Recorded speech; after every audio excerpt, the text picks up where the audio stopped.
Pues para mí es un honor presentar a mi tocayo, David Orden, que es profesor titular de la Universidad de Alcalá de Henares y ha llegado aquí tras pasar por la Universidad de Cantabria, la Universidad de Alicante. Ha publicado una veintena de artículos, trabajado en un número similar de proyectos de investigación. Está interesado tanto en aprender como ayudar a aprender.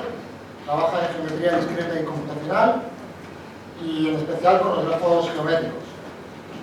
Disfruta aplicando las matemáticas a otras disciplinas, la informática, la tecnología de elementos, oceanografía, telecomunicaciones, etc. Y también colabora, trabaja en el blog Cifras y Teclas, donde ha recibido numerosos premios por su colaboración. Forma parte de la Real Sociedad Matemática Española y además, junto con miembros de su departamento, tiene un concurso para secundaria, utiliza matemáticas, que todos los años sale y da, sale bastante bien, ¿no? Por lo que nos va a contar también un poco. Así que os dejo con él y con su charla Problemas matemáticos sin resolver que cualquier niño puede entender. Muchas Gracias, gracias. David. ¿Me oís bien?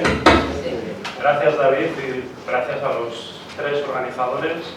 Me parece que tiene mucho mérito hacer una cosa así, un curso así durante toda una semana, porque actividades de estas de divulgación o de formación matemática, pues hay muchas, pero que duren toda una semana no hay tantas, y tiene mérito por su parte y tiene mérito por la vuestra, porque sacar tiempo para estar aquí en tantas charlas es difícil. A mí ya me cuesta venir solo a una, a vosotros os costará mucho más. Como decía David, tengo un blog que se llama Cifras y Teclas, un poco haciendo la broma con el programa de televisión, y en Twitter publico con la cuenta Cifras y Teclas, sobre todo cosas de matemáticas, retuiteo cosas de matemáticas y demás, y en particular, pues las transparencias de esta charla, que ya le he dado en algún que otro sitio, adaptadas al día de hoy en concreto, las tenéis en ese enlace, que es fácil de escribir porque es cortito. La U es de Universidad de Otoño, es una O, 16, sí, es una O. Vale, Universidad de Otoño, 16. Entonces ahí tenéis acceso a estas transparencias que yo voy a usar. Como luego diré, tienen licencia Creative Commons, las podéis utilizar con vuestros alumnos como queráis. Si me lo decís, yo voy encantado de echar una mano a lo que sea, o os contesto por correo lo que sea. En definitiva, el objetivo último de esto, como os voy a contar ahora, es acercar un poco el mundo de la universidad y el mundo del instituto, que por desgracia pues parece que cada vez están más lejanos, ¿no? Entonces ese es un poco el objetivo general. En concreto, el lema de esta edición es enseñar matemáticas hoy, nuevos contextos y nuevos desafíos. Y dentro de esos nuevos contextos está que los alumnos cada vez responden menos a la manera tradicional de dar clase, como ya sabéis. Y una de las posibilidades es que ellos aprendan haciendo, es enseñar a aprender haciendo. Entonces por ahí va un poco lo que yo os voy a proponer, y para ser coherente con mi propuesta, más que una charla va a ser un taller, y vais a poneros en la piel de vuestros alumnos y vais a tener que hacer las cosas que yo os voy a pedir, y vais a tener que jugar sobre todo con los problemas que yo os voy a proponer. Si a vosotros os resultan interesantes y divertidos, pues con un poco de suerte a ellos también, y si no, pues buscaremos otros.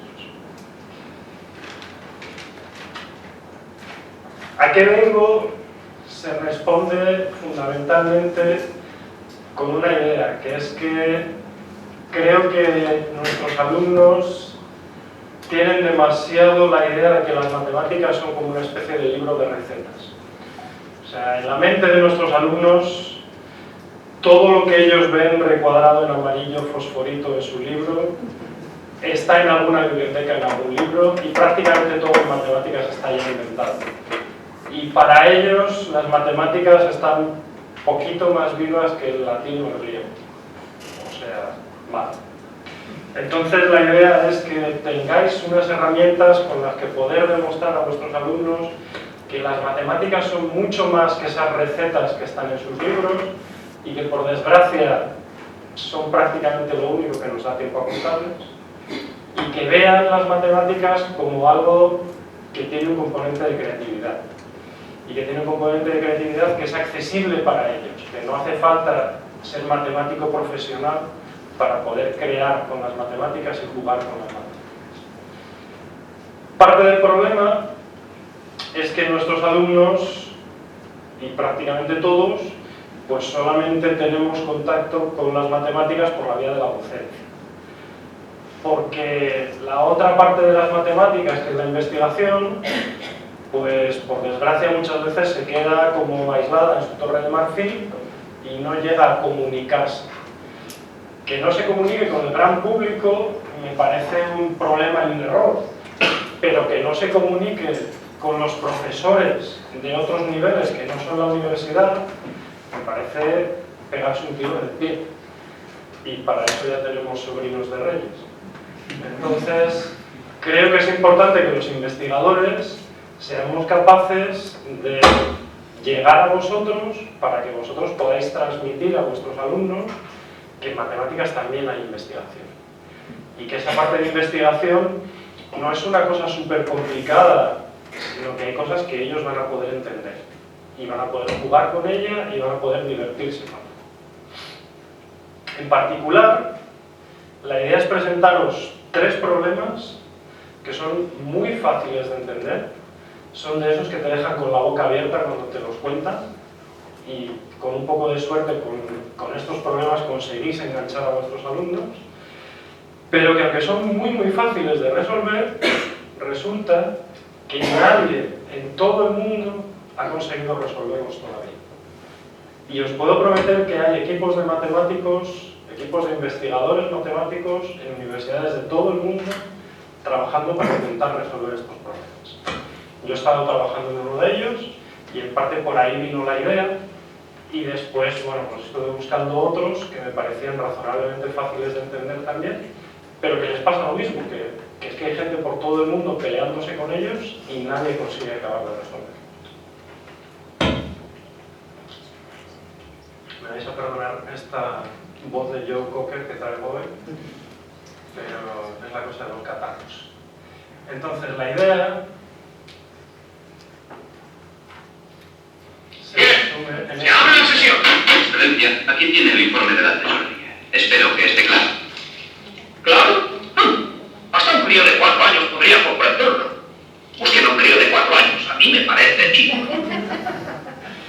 Esto es lo que nos pasa a veces, ¿no? Que estamos en clase y para nosotros las cosas nos parecen muy fáciles y pensamos que hasta un crío de 4 años podría entenderlo, pero luego resulta que no es para tanto. Bueno, pues la idea es que estos problemas que vamos a ver hoy sí se puedan explicar a críos de 4 años. Algunos de ellos, de hecho, se los he explicado a críos de 4 años y se han puesto a jugar con ellos, y algunos de los dibujos son de críos de 4 años.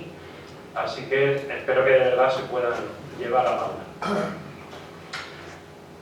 Cada uno de los ejemplos tiene, digamos, una moraleja. El primer ejemplo, para el que vais a necesitar esas tiras de colores, tiene como moraleja que, al contrario de lo que se creen nuestros alumnos, en matemáticas no hay fórmulas para todo.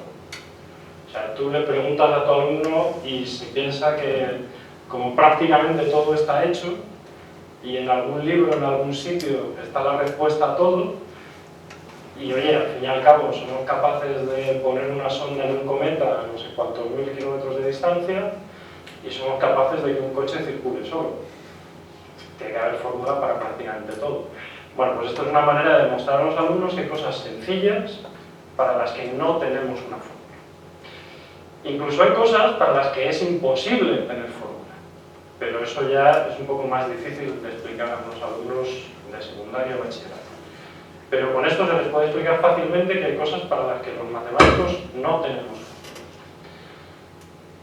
Entonces, lo que tenéis que hacer ahora es cortar en dos partes vuestra tira, entre el 3 y el 1, de manera que os quede una con 3 y otra con 4.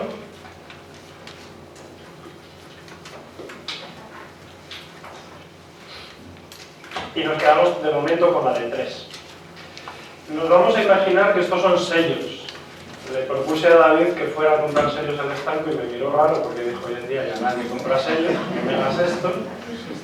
Entonces, en su defecto, pues imprimimos estas tiras. Entonces nos vamos a imaginar que estos son sellos y los números y los colores son simplemente para distinguirlos entre sí, para identificar qué sello es cada uno. Y nos preguntamos cuántas maneras hay de plegar esta tira de sellos.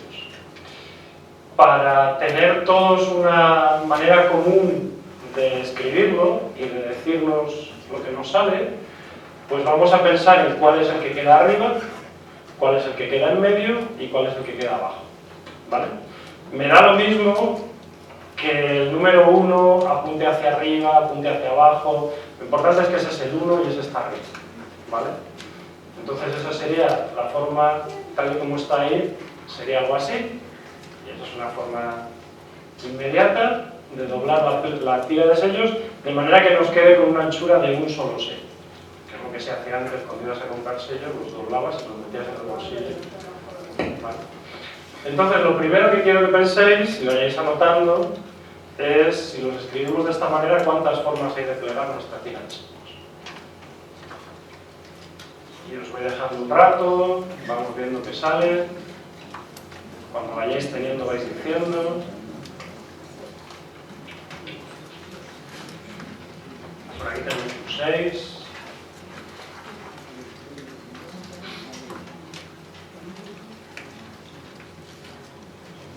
Os podéis ir apuntando, ¿eh? O sea, esto lo ideal es hacer una y apuntar 1, 2 y 3. Probar con otra y apuntar 1, 3 y 2. Y así vamos viendo y al final contamos, sabemos las que tenemos y las que no.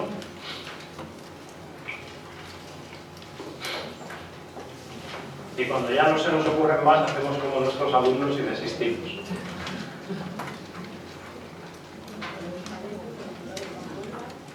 Lo del color da igual, lo único que importa es cuál está arriba, cuál está en medio y cuál está abajo.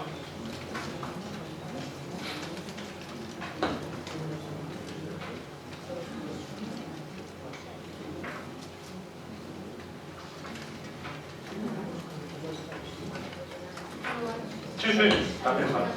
Esa sería 2, 1, 3. O sea, mirad cuál está arriba, mirad cuál está en medio y mirad cuál está abajo.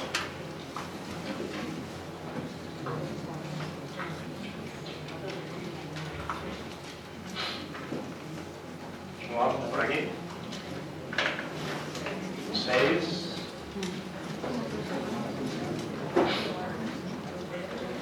También hay 6.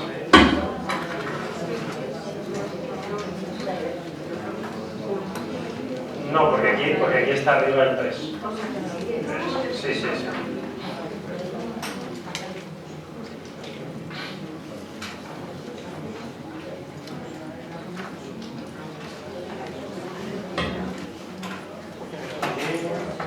Aquí, 6, 12.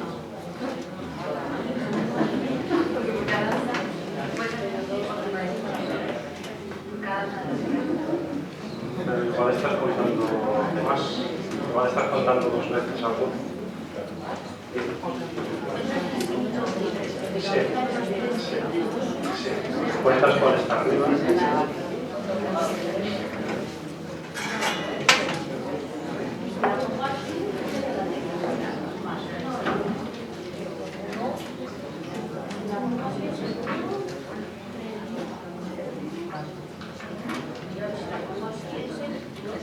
Tomamos el tiempo.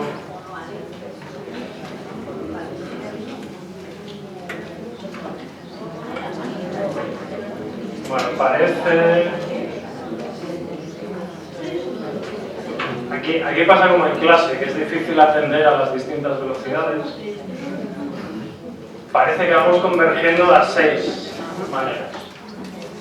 Una cosa que preguntaban por ahí es si, por ejemplo, 3, 2, 1 es distinto de 1, 2, 3. Sí, porque estamos teniendo en cuenta cuál está arriba. Y en aquella está arriba el 1 y en la otra está arriba el 3. ¿Vale? Esas 6 maneras, en realidad, son las 6 maneras que hay de ordenar esos 3 números. Así que no puede haber más maneras que 6. En el momento en el que llegamos a 6, sabemos que las tenemos todas. ¿Vale?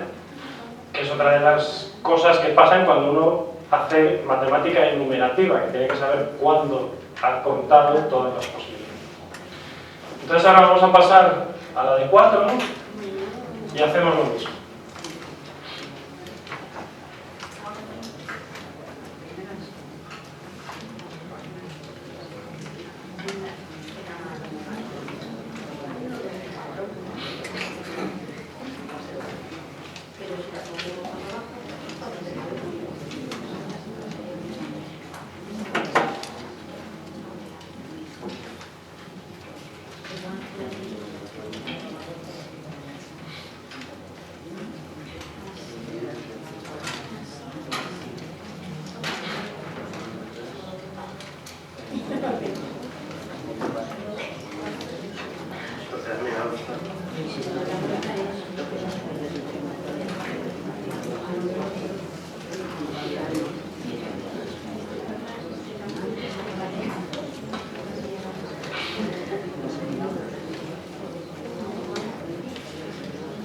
Bueno, por aquí ya vamos teniendo apuestas.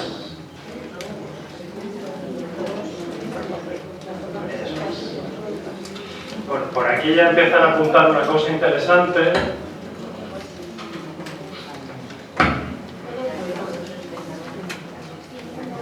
Que es que ahora hay algunas opciones que son imposibles. Porque es imposible, como tenemos un papel, es imposible tener el 1 arriba, el 3 después, luego el 2 y luego el 4. ¿Vale?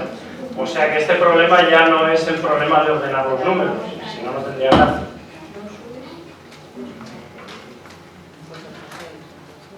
Así que el otro era 3 factorial, que es 6. Este es algo menos que 4 factorial, que es 24.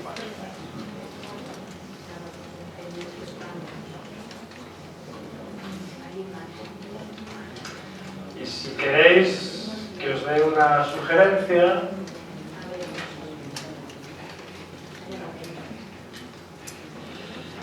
os sugiero que probéis primero a contar cuántas se pueden hacer teniendo arriba el 1, que es más fácil. O sea, fijas 1 en la posición de arriba y cuentas. Y después miras a ver si eso te ayuda a contar las cosas.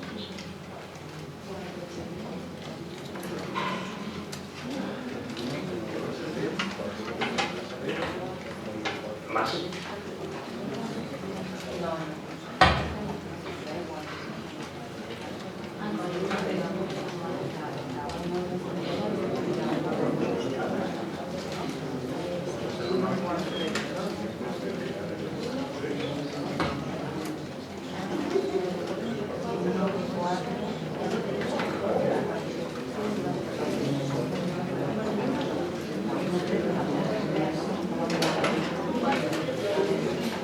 Ya vamos teniendo alguna respuesta correcta por ahí atrás.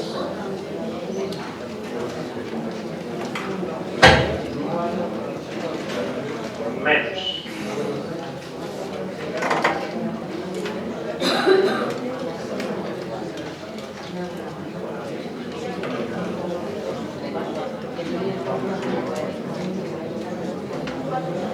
¿Cuántas hay con el sello 1 arriba?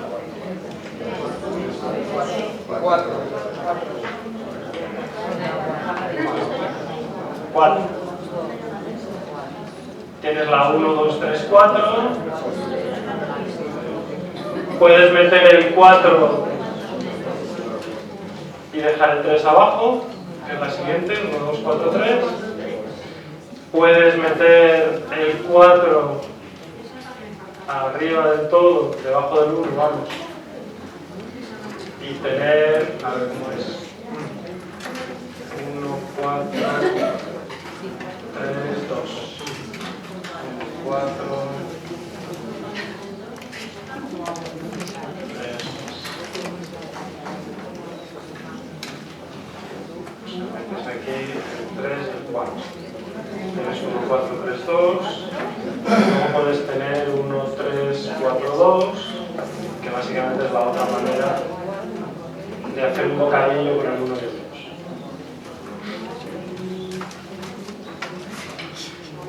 2. Y luego, una vez que tienes cuántas hay con el sello 1 arriba, pues haces parecido al juego aquel de ir poniendo las manos todos una encima de otra, y cuando acababas quitabas la de abajo y la ponías arriba, pues haces algo parecido y dices, bueno, ahora voy a mover el sello 1 y, por ejemplo, pues yo qué sé,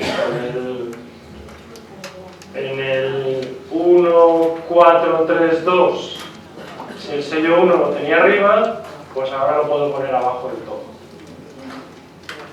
Y eso me da 1. Y después de tenerlo abajo del todo, pues lo puedo mover al segundo por abajo. Y entonces paso de esta a esta y de esta a esta. ¿Vale? Y en vez de eso, pues puedo pasar a tenerlo en la otra posición. Y entonces tener 4, 1, 2, 3. Entonces, para cada una de las que tenías, puedes mover el 1 a cualquiera de las otras posiciones. O sea, en la columna de la izquierda el 1 estaba arriba del todo. Desde esa puedes pasar el 1 abajo del todo. Desde esta puedes pasar el 1 a la segunda por abajo y desde esta puedes pasar el 1 a la tercera por abajo. O segunda por abajo. Y entonces eso te da 16. Y lo que tiene un poco más de gracia es ver que no hay ninguna otra. Pero como el total son 24, pues puedes buscar las 8 que son imposibles. Y con eso te convences de que no hay más que 16. Y buscar esas otras 8 tampoco es demasiado complicado. Entonces esto, bueno, pues te tiene un rato entretenido, jugando, logrando cosas. Con esto, en fin, aquí tampoco me estoy parando tanto, pero sí que puedes hacer en clase lo de que paso el 1 por debajo y después lo paso al otro sitio y lo puede ir haciendo la gente. Y eso te dice que sabes cuántas maneras hay de plegar una tira de 3 sellos, que eran 6, y cuántas maneras hay de plegar una tira de 4 sellos, que acabamos de ver que son 16. Se sabe cuántas maneras hay de plegar una tira de 5 sellos, una tira de 6 sellos, una tira de 7 sellos, así hasta una tira de 45 sellos. Las maneras de plegar una tira de 45 sellos son un bicharraco de número con 24 cifras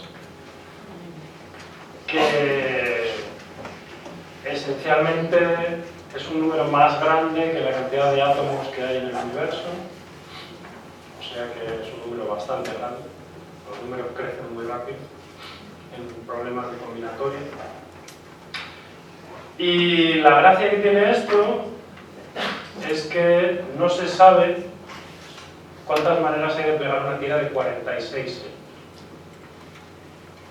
Porque no tenemos una fórmula que nos diga si n es el número de sellos, f de n es el número de maneras de plegar la tira. No existe eso. Bueno, no sabemos si existe o no. No se ha encontrado. Puede que exista, puede que no exista. ¿Vale? De momento no la tenemos. Entonces, es un problema sencillo con el que uno ve varias cosas. Primero, que en combinatoria las posibilidades crecen muy rápido y eso está muy relacionado con lo que os contaba ayer Clara de las matemáticas en la informática. En informática es crucial hacer las cosas de una manera que no sea enumerativa, porque enseguida trabajas con números muy grandes, con muchas posibilidades de lo que el ordenador es incapaz de hacer. Vale. Y luego además, pues tiene la gracia de ver un problema que está bien, que nadie sabe cuántas maneras hay de plegar una tira de 46 sellos. Nadie se va a poner a coger una tira de 46 sellos y contarlas, pero bueno, sabes que no se puede. Después veremos ejemplos más pequeñitos con los que sí que se puede poner la gente de acuerdo.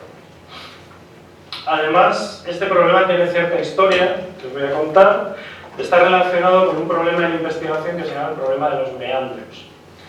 Porque estas maneras de plegar una tira de sellos están relacionadas con los posibles meandros que puede hacer un río. Si tú te imaginas que tienes una carretera que va de este a oeste, en horizontal, pues las posibles maneras de que esa carretera cruce los meandros de un río están relacionadas con estas maneras de doblar la tira de sellos. Lo que pasa es que no todas las maneras de plegar una tira de sellos son posibles para los ríos. Porque, por ejemplo, para esta de 4, si yo cojo los extremos y los meto hacia adentro, pues eso no puede pasar. El río no puede nacer y morir ahí dentro. ¿Vale?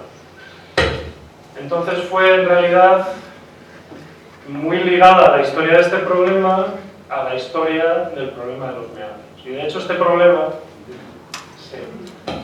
Como le decía antes a Eugenio, este problema lo propuso Eduard Lucas, que antes no le hemos puesto cara, pero veis que tiene un pilotazo considerable.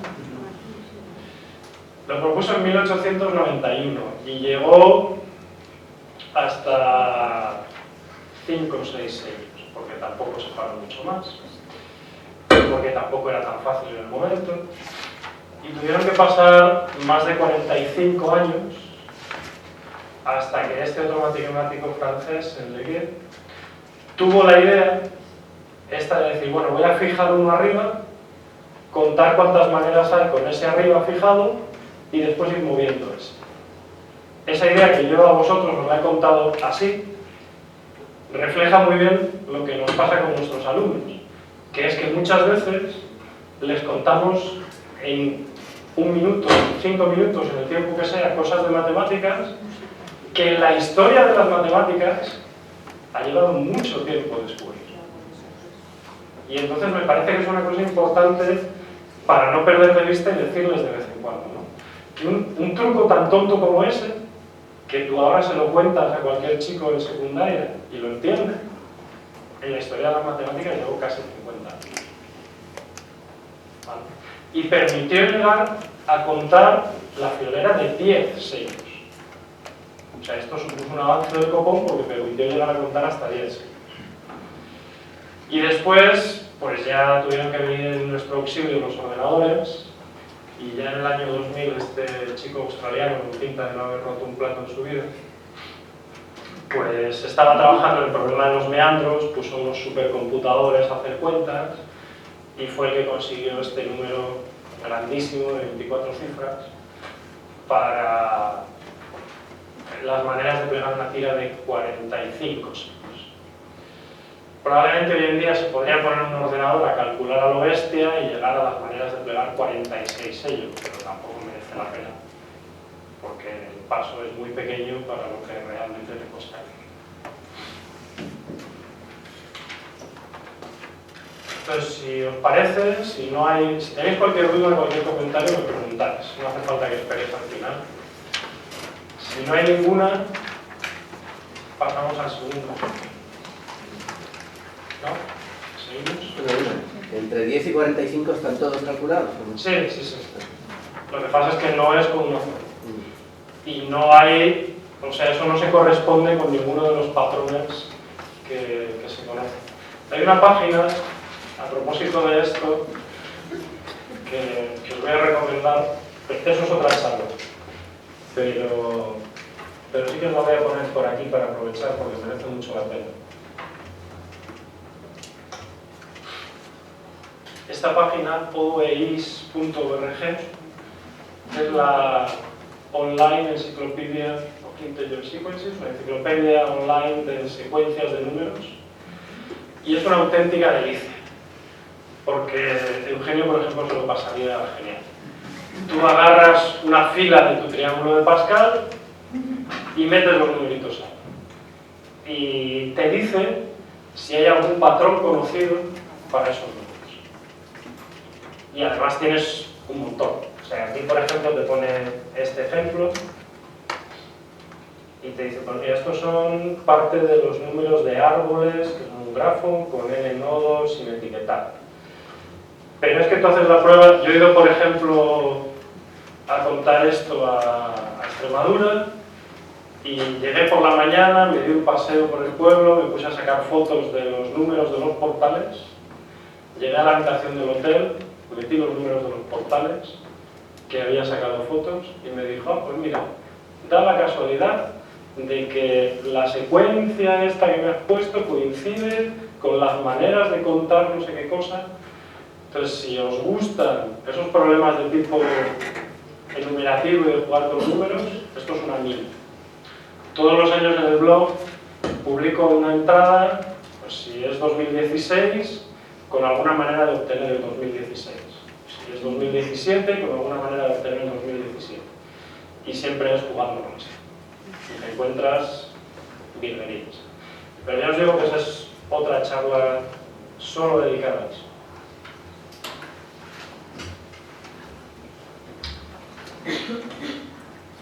Pero bueno, si hacemos una pausa y tenéis una herramienta más. El segundo ejemplo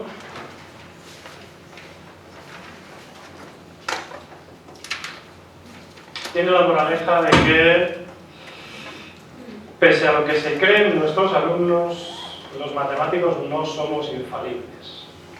Claro, esto a lo mejor no nos interesa mucho contarlo, pero contante se le cuenta mejor. Entonces hay veces que en la historia de las matemáticas hay algo que se cree cierto y después resulta que no lo es. Y este es un ejemplo muy sencillo de entender en el que pasa eso.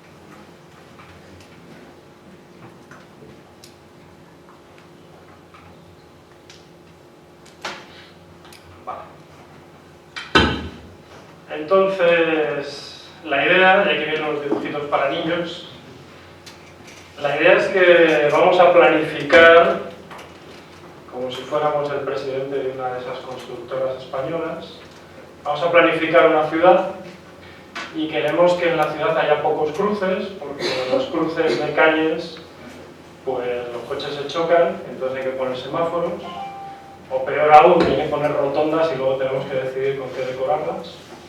Todos sabemos que es un gran problema. Así que queremos hacer una ciudad que tenga pocos cruces. Podemos poner los elementos que queramos, pero en este caso en concreto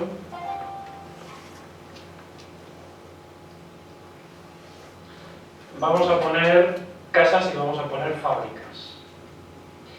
La condición, a ver si me aparece aquí porque no sé qué le pasa a esta transparencia ahora.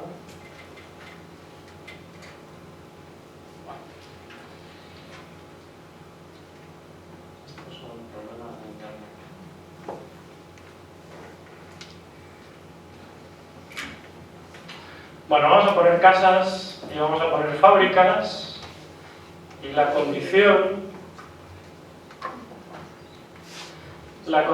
es que como la cosa del trabajo está muy mal, desde cualquier casa tienes que poder llegar a cualquier fábrica. Entonces desde esta casa de aquí abajo pues tienen que poder llegar a la fábrica de abajo y tienen que poder llegar a la fábrica de arriba. Y desde esta casa tienen que poder llegar a la fábrica de abajo y tienen que poder llegar a la fábrica de arriba. Porque nunca sabes en qué fábrica te van a contratar y la cosa no está como para dejar de trabajar porque no tengas una carrera. ¿Vale? Entonces tenemos 3 casas y 2 fábricas y tú las puedes colocar donde quieras. Yo las he puesto unas a la izquierda y otras a la derecha para que se vea más claro. pero tú las puedes colocar donde quieras. Las puedes unir como quieras, no tiene por qué ser en línea recta.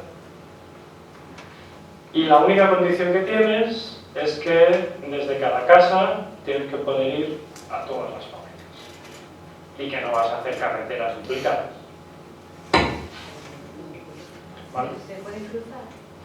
Entonces, quieres hacer eso y quieres intentar que haya cuantos menos cruces mejor. Entonces el objetivo es conseguir eso con el menor número posible de cruces. Así que os dejo un rato mientras yo me peleo con el ordenador.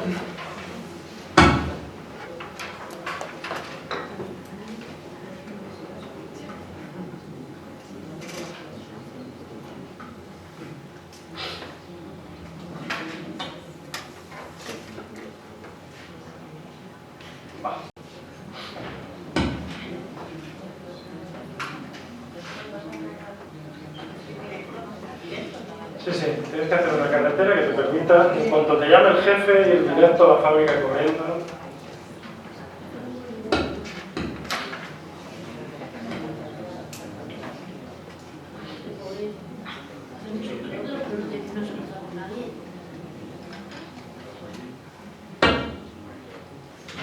Eso es fácil, ¿no?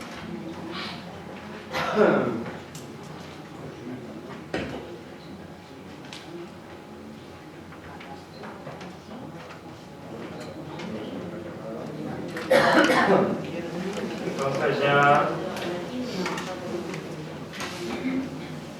más o menos todo el mundo ha visto que se puede hacer sin cruces. Este sí que lo ha hecho un niño de 4 años. Las uniones con los colorines. Y entonces lo siguiente es poner 3 casas y 3 fábricas. Y colocarlas donde tú quieras. Muchos ya conoceréis este problema porque es un acertijo clásico. Y si ya lo conocéis, pues entonces intentadlo con 4 y 4.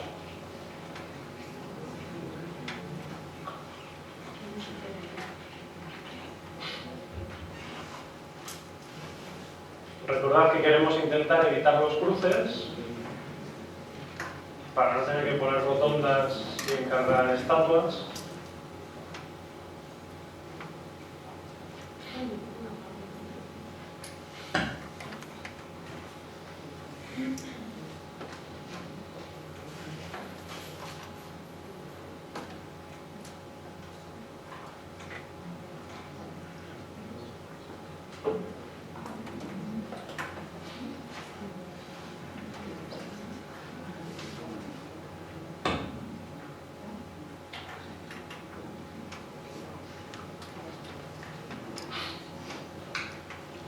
Bueno, después de un rato,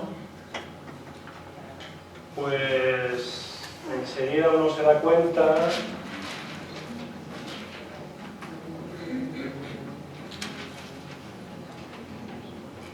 de que es imposible hacer esto sin cruces y siempre te acaba saliendo un cruce.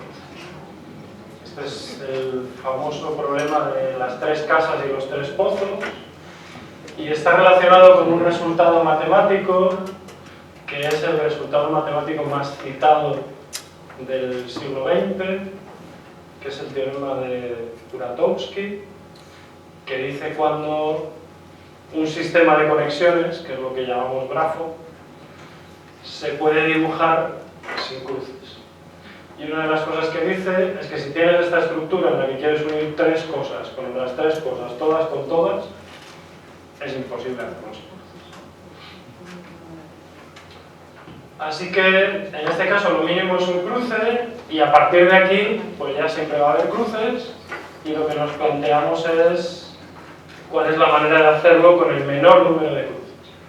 Claro, todo esto es en el plano, porque si te dejan pasar al espacio, si te dejan hacer un puente por encima, pues entonces ya la cosa se rompe y sí que puedes hacerlo sin cruces.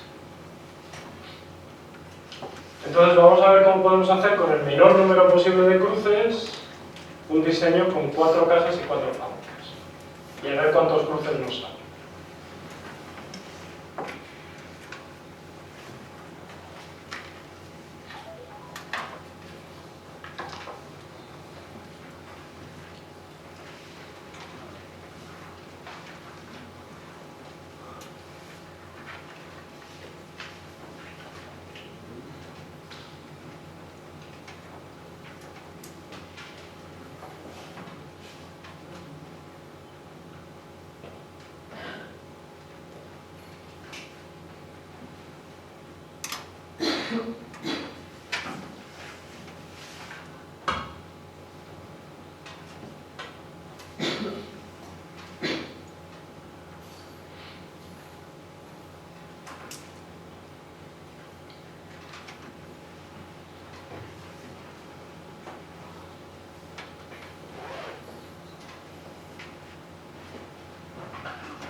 Vamos teniendo algún número.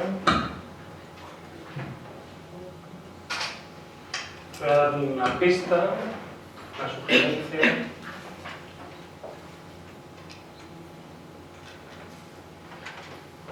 Que es que intentéis colocarlas en cruz.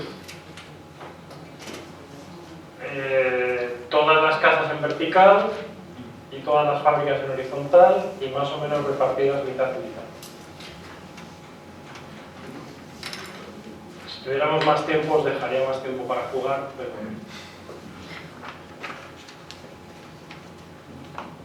voy a cortar un poco.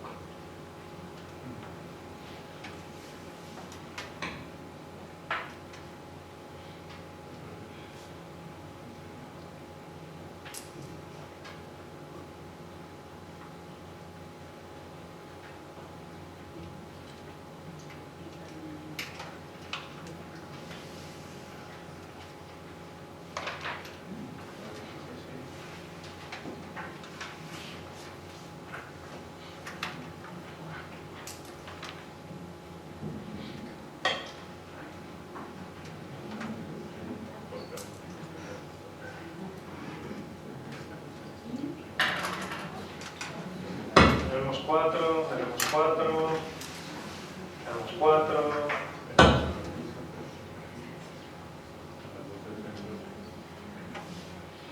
Si lo hacemos así, pues tenemos 4 porque tenemos en cada trozo diagonal, digamos, pues nos sale un cruce. Pues un cruce aquí, otro aquí, otro aquí y otro aquí. ¿Vale? No es fácil, pero se ha demostrado que 4 es el mínimo que se puede conseguir para 4 casas y 4 fábricas. Y esta configuración se conoce como configuración de Zarankiewicz, este truco de ponerlas en cruz y más o menos repartidas por igual. Y ahora os explico por qué el nombre es interesante. O sea, la idea es sencilla y además esta idea tiene una ventaja, que puedes incluso dibujarlas en línea recta. Ni siquiera te hace falta hacer dibujos. Consigues el mínimo incluso con líneas rectas. Que no te lo pedían, pero lo tienes de añadir.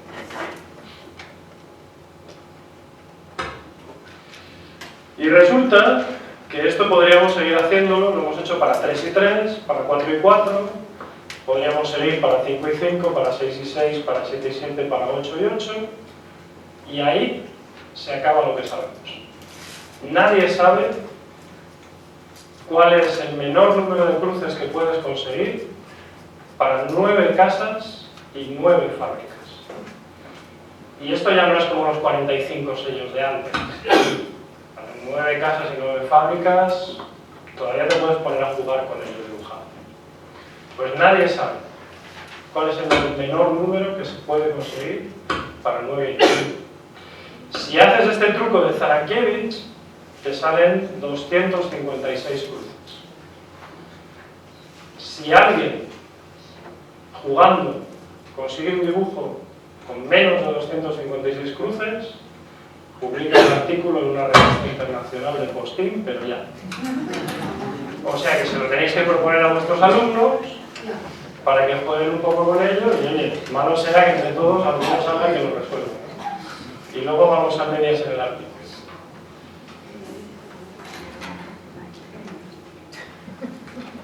Y entonces aquí pasa otra cosa que también es curiosa, que tenemos un muy buen candidato a ser la solución, que es esta configuración de Zarankiewicz. El 99,9% de los investigadores que trabajan en esto están convencidos de que esa manera de colocarlas te da el mínimo número de cruces, pero nadie ha conseguido demostrarlo. Y nadie ha conseguido desmarcarlo tampoco. ¿Vale? prácticamente nadie cree que eso no te vaya a dar el mismo. Este es un problema matemático que a lo mejor con un poco de suerte en los próximos 10-15 años leéis en el periódico que se ha resuelto. O sea, es uno de los problemas gordos en matemática discreta que más cerca están de resolverse. De hecho, en este problema estuve trabajando con un grupo allí en Alcalá y con gente de otros países, y hay resultados parciales y resultados para algunos tipos concretos, en vez de en el plano, pues con dibujos en un toro y en un cilindro y no sé qué, y se está estrechando mucho el cerco, y la sensación es que en 10-15 años puede caer y saldrá en el periódico, y si lo veis, pues os acordáis de que yo os lo dije. Este problema, además, tiene una historia muy interesante para contar a los chicos, porque este problema nació en un campo de trabajos forzados en la Segunda Guerra Mundial. No era un campo de concentración, era un campo de trabajos forzados que, dependiendo de quién estuviera al mando, pues podía ser básicamente lo mismo o un poco más suave.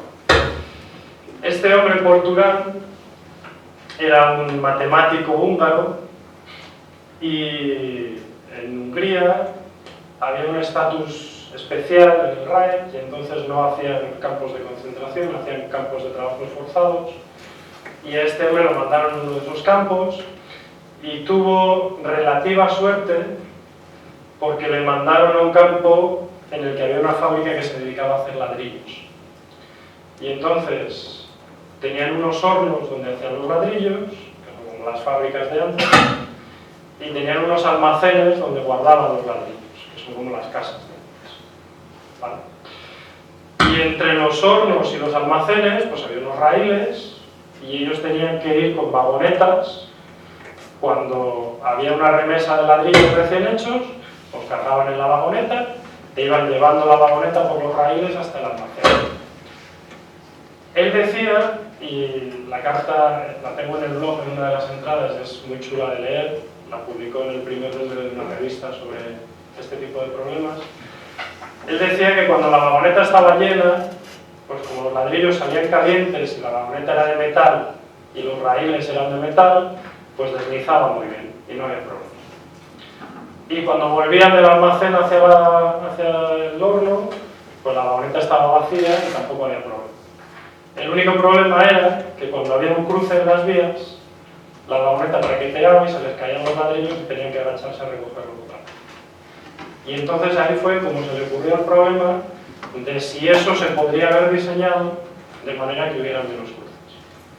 Lo cual demuestra que un matemático sigue siendo matemático en casi cualquier circunstancia. Acabada la guerra, pues ya salió del campo, se puso a trabajar en el problema, dio varias charlas, y en una de las charlas estaba ese Zarankiewicz que os contaba antes, polaco, y al acabar la charla fue donde él y le dijo: pero si esto lo pones así, tienes el menor número de cruces. Ya, pero eso hay que demostrarlo. Bueno, te escribo una demostración. Y en una semana escribió una demostración, a todo el mundo le convenció, lo mandó a una revista, se publicó, a todo el mundo le convencía, era una solución súper sencilla y súper elegante, ponlo sin cruz y ya está. Lo puedes hacer incluso en línea recta. Hasta que, unos pocos años después, llegó este hombre que todavía existe, matemático inglés, y basándose en trabajos de otra gente que había estado indagando en el problema y en la demostración y demás, descubrió que la demostración tenía un error. Y entonces, claro, todo el mundo se puso, desde los años 70, a intentar tapar ese agujero en la demostración. Y nadie lo ha conseguido. Hasta ahora, la creencia general es que la línea de demostración de Zarankiewicz no sirve y hay que conseguir demostrarlo de otra manera, pero que su idea sí que sirve. Entonces, desde los años 70, pues investigadores matemáticos de todo el mundo llevan peleándose con este problema, intentando demostrar que con eso consigues el mínimo, o intentando encontrar otra manera de hacerlo con la que consigas menos. Y nadie lo consigue. Y yo os digo que ni siquiera para 9 casas y 9 fábricas se sabe el asunto. Y para terminar, pues vamos a tomarnos algo dulce.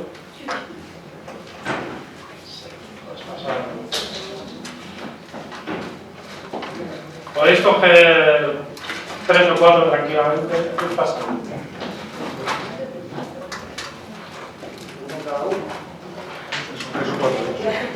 Tres o cuatro, tranquilamente. Hay muchos.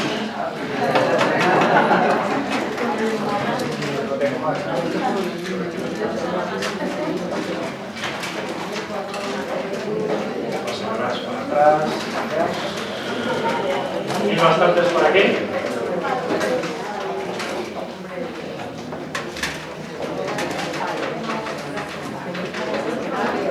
No os los comáis todavía. ¿Qué pasa? ¿Qué pasa? La moraleja de este problema, que no tiene que ver nada con la máquina Enigma, pero la moraleja es la misma. Que incluso problemas que son en apariencia puramente teóricos pueden resultar teniendo una utilidad. ¿Vale? Entonces vamos a verlo con los palotes.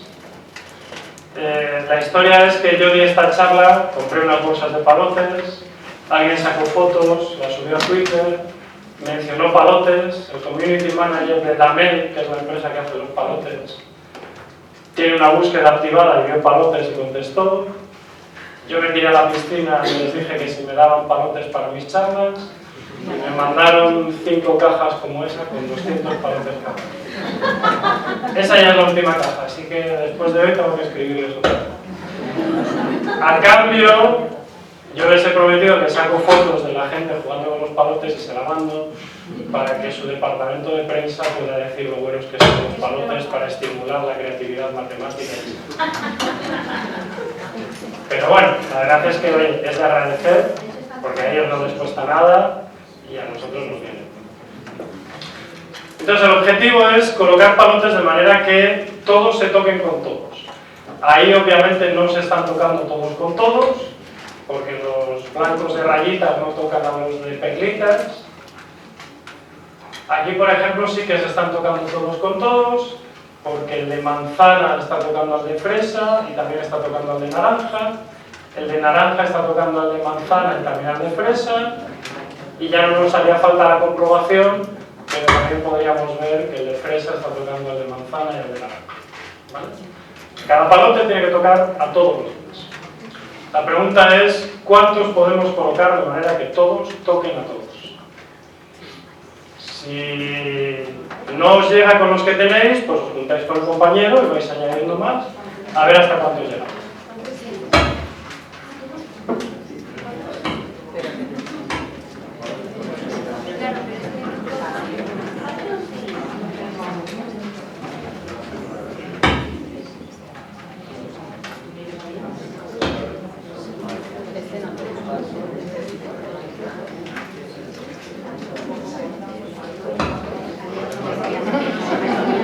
Vale, con eso se puede. Cuando se enseñe la solución,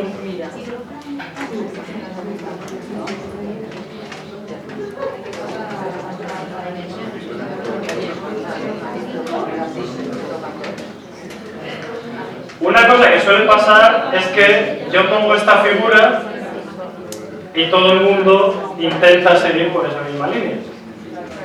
Y esa es una de las cosas que también tenemos que decirles a nuestros alumnos que intenten evitar. Porque si les matamos la poca creatividad que les queda ya, pues mal vamos.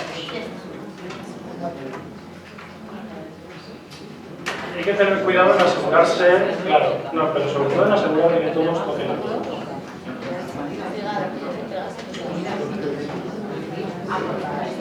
Claro, porque aquí si pones, si estos dos se tocan, entonces los otros dos ya no se tocan. Pero aquí tenemos el mismo problema. Si estos dos se tocan,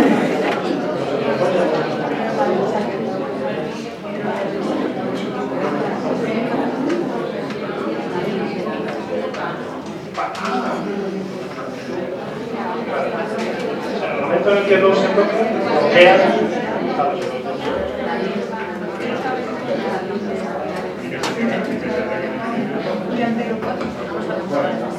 Me va a salir un poco.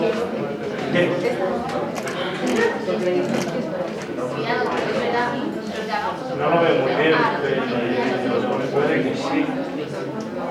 Prueba si cada uno toca con uno. No, coge uno, ponte en uno, no. Fíjate en uno y comprueba que toque a todos los demás. Luego fíjate en otro y comprueba que toque a todos los demás y así.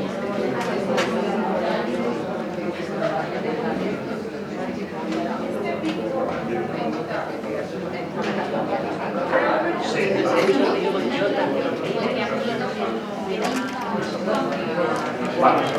Ya vamos teniendo un 5. De momento el récord es un 5. Voy a sacar foto, ¿vale? Para los de Pablo.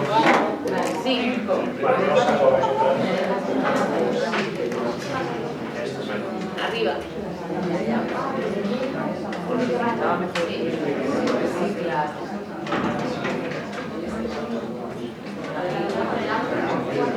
No, sí, está muy bien.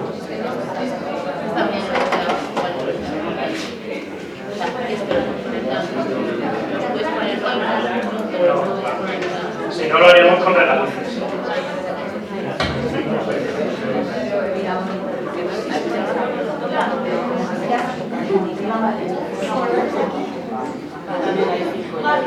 Tenemos 5.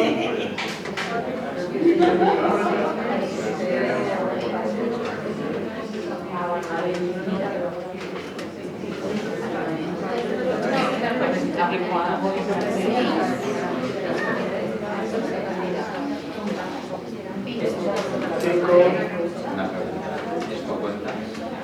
Sí, sí.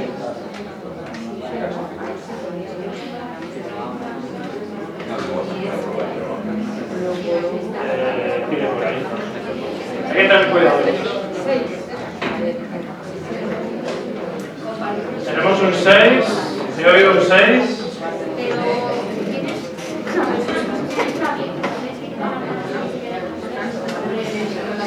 Sí, o sea, a ver, imaginaos que estos son cilindros, ¿vale? O sea, el doblez ese del papelito del final no lo contamos.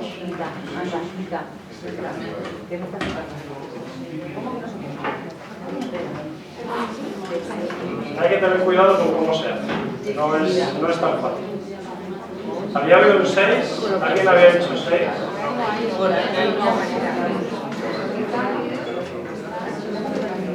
Tenemos un 6.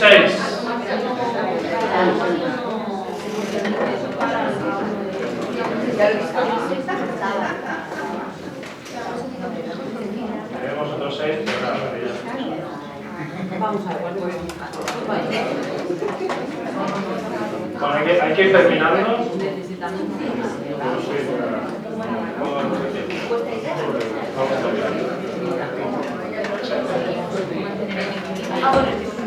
Bueno, vamos a ir resolviendo como en el rosco.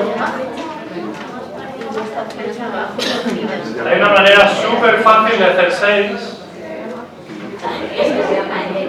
Que es esa. Entonces es de esas cosas que cuando uno lo ve dice, claro. Este juego, ahora os cuento la historia, llegó a ser muy popular en Estados Unidos. Y 6 es lo máximo que se conoce. Nadie sabe si se puede hacer con 7 palotes o no.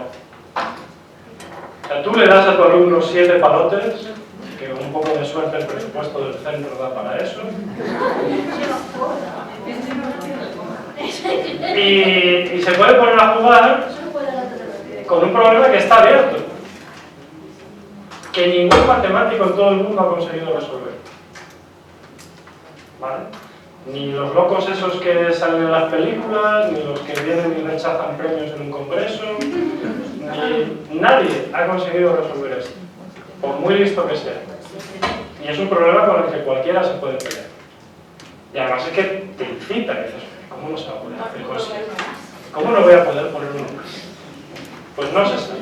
Incluso Hay otra versión, esta es una versión con cilindros acotados, ¿vale? Que terminan, tienen un principio y un final. Se puede plantear el problema con cilindros infinitos. Y entonces la diferencia es que ya no se pueden tocar en los extremos, porque son infinitos. Entonces solo se pueden tocar en los interiores.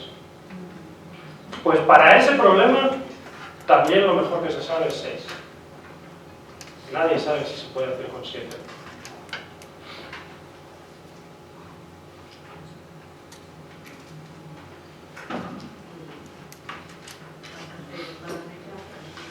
Bueno, pero lo he dicho mal. Sí se puede hacer con 7, lo que no se sabe es si se puede con 8. Esto pasa porque es muy tarde y tenemos que estar repetiendo. Hay una manera de hacerlo con 7 que sería eso, y luego pinchar uno en perpendicular en el medio. ¿Vale? O sea, con 7 si se puede, nadie sabe si se puede hacer con 8 o no. Esto hay que hacerlo con un poco de cuidado. En el blog tenéis una entrada donde se ve un poco mejor el dibujo. Básicamente son 2, 2 y 2, entrelazados bien y dejando un hueco en el medio, con el diámetro justo para que ese en el medio toque a todo. Entonces, lo mejor que se sabe es 7, tanto para este como para el de los cilindros infinitos. Nadie sabe si se puede hacer con 8 palmas. Hay que pedirle lo más perfecto.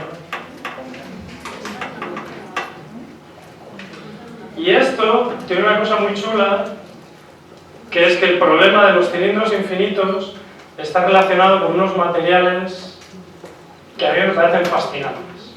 Se llaman materiales augéticos, en inglés auxético.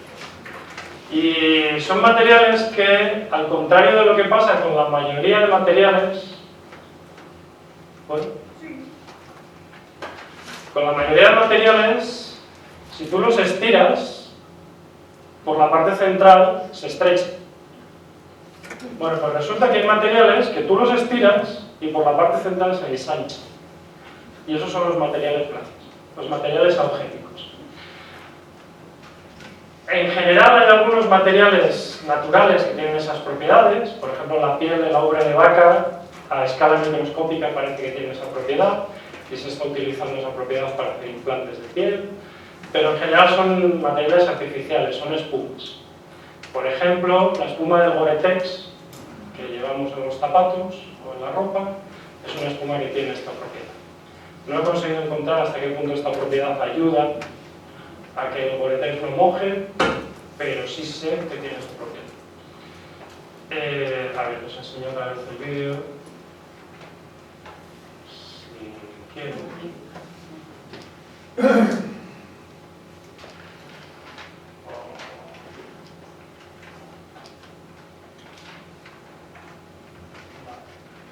Entonces, si os fijáis, en la espuma se ve un poquito que se ensancha y sobre todo se ve bien aquí. Desde esa posición central, cuando estiras, los lados se van abriendo por cómo están formadas esas cintas. Voy a volver a poner.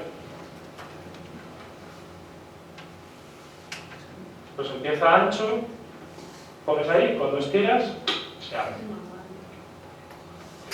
Y estos materiales objetivos tienen un montón de propiedades. Por ejemplo, ahora los cascos de los motoristas profesionales se están haciendo con espumas de este tipo porque son deformables y pueden volver en cierta manera a su posición y aguantan muy bien los impactos.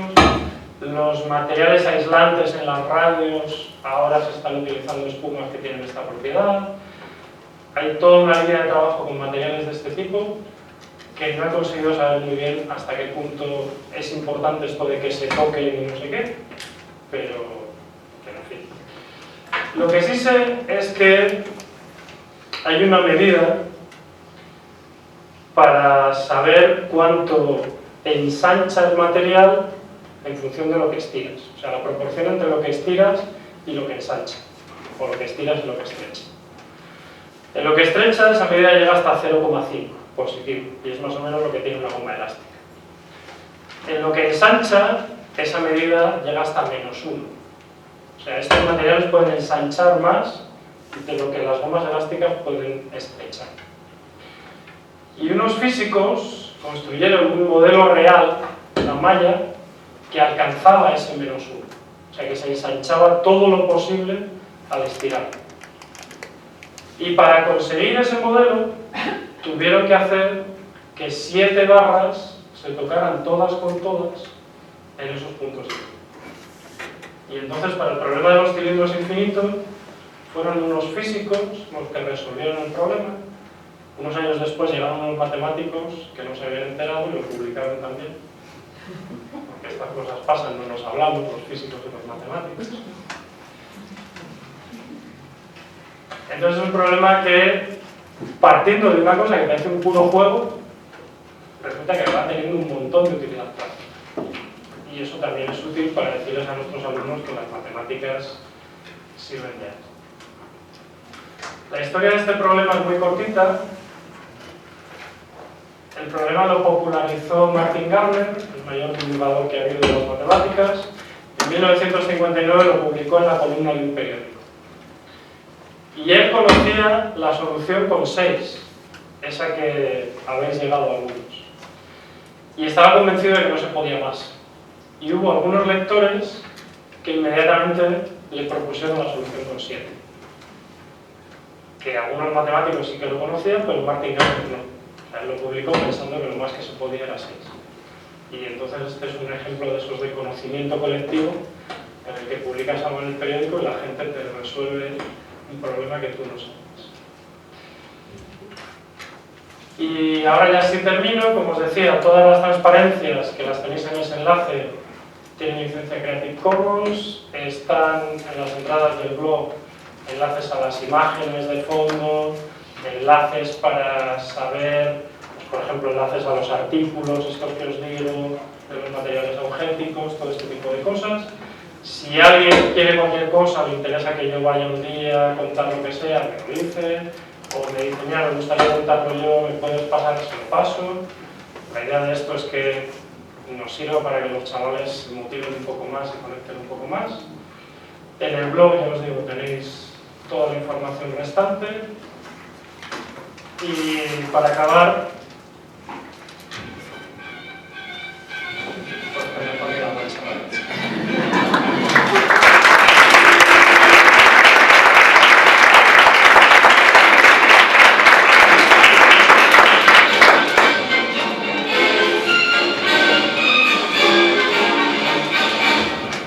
Muchas gracias. Si alguien tiene alguna pregunta.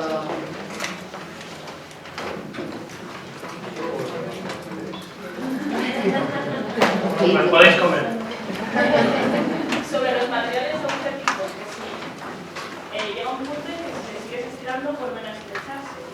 O sea, como que es una curva. No, o sea, ensanchan y llega un momento en el que ya no ensanchan más.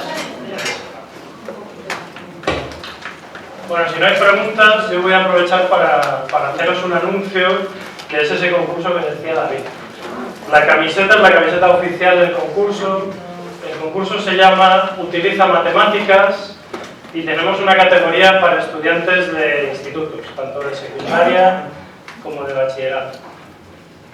Si buscáis concurso Utiliza Matemáticas, y si no os acordáis, me preguntáis. Mira, ahí sale antes una entrada de Lisa.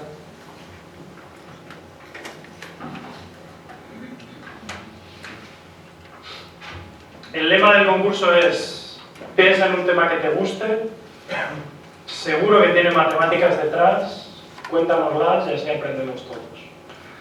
O sea, hoy en día los chavales tienen un acceso a la información brutal, que nosotros no teníamos. Y hoy en día los chavales, hay cosas de las que saben muchísimo más que nosotros. Si conseguimos que se motiven para conectar eso de lo que saben un montón con las matemáticas, de ahí puede salir algo muy bonito. Y hay muchas cosas que les motivan y las matemáticas están detrás de prácticamente todo. O sea que no es difícil encontrar una conexión. Hemos tenido gente haciendo trabajos sobre la guitarra eléctrica, sobre el Minecraft, sobre juegos de rol, sobre apuestas en el fútbol. A poco que te pongas encuentras una conexión con las matemáticas. Lo solemos convocar alrededor de febrero y el formato es libre, absolutamente. O sea, es haz lo que tú quieras. Puedes hacer una obra de teatro, puedes hacer un rap, puedes hacer una presentación oral, puedes hacer un modelo de lo que sea, haz lo que quieras. Entonces, si os cuadra y todavía tenéis hueco para proponérselo a los chicos, la categoría de institutos, los que participan son los chavales, pero entendemos que es razonable que haya un profesor que les guíe, pero con un guiado razonable, porque ya hemos tenido algún caso de profesores que entregaban la memoria y la memoria decía: les hemos dado a los alumnos, esto no lo han hecho ellos. Entonces, con un guiado razonable, seleccionamos después mínimo 3, depende un poco del presupuesto que tengamos. Vienen allí a la universidad los seleccionados, lo exponen allí en el salón de actos, con todos los padres vestidos de gala y todas esas cosas que nos gustan mucho. Y bueno, pues tienen un premio garantizado, los seleccionados, al resto les damos un diploma también. Y es una cosa de la que puede salir algo chulo. Estamos teniendo cada vez más trabajos. El año pasado hemos tenido del orden de 30 trabajos y del orden de 80 chavales en total. En principio lo tenemos restringido a la Comunidad de Madrid y a la provincia de Guadalajara, pero no es descartable que este año lo ampliemos un poco más. El principal problema es que queremos que la gente venga a la universidad a contarlo, y claro, pedirle a alguien de Almería que venga hasta aquí a contarlo, pues cuesta. Pero bueno, es una buena oportunidad para que los chavales se motiven, y ahí tenéis el vídeo de la edición anterior. En todos los años anteriores podéis ver los vídeos, veis el tipo de cosas que se han presentado, están los trabajos también disponibles para descargar, y en general los chavales responden. Entonces, si os cuadra, pues nosotros estaríamos encantados de veros por ahí. Gracias.